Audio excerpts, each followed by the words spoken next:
என்ன ஒரு மாதிரி இருக்க? உங்க சொந்தக்காரவங்க வந்திருந்தாங்க. சரி. நான் அப்பதான் கிச்சன்ல எல்லா வேலையும் முடிச்சுட்டு வந்து டிவி பார்ப்போன்ட்டு உட்காந்தேன். அதுக்கு என்ன சொல்றாங்க தெரியுமா? உன் புருஷன் எவ்வளவு கஷ்டப்பட்டு வேலை பார்த்துட்டு இருக்கான், இவ பாட்டுக்கு ஜாலியா டிவி பாக்குறான்னு என்னை ஜாடையா சொல்றாங்க. அந்த டிவியை வாங்கி கொடுத்தது யாரு? நீங்க தான். கையில இருக்க போனு நீங்க தான். அந்த டபுள் டோர் ஃப்ரிட்ஜை வாங்கி கொடுத்தது அதுவும் நீங்க தான் வாங்கி கொடுத்தீங்க. அந்த முன்னாடி கதவை வச்ச மாதிரி வாஷிங் மிஷின் வாங்கி கொடுத்தது நீங்க தான்.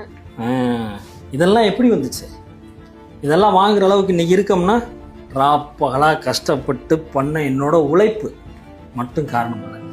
அதுக்கு பின்னாடி ஒவ்வொரு நாளும் எனக்காகவும் நம்ம குடும்பத்துக்காகவும் பையனுக்காகவும் வீட்டுக்காகவும் நீ போட்ட உழைப்பு இருக்கு.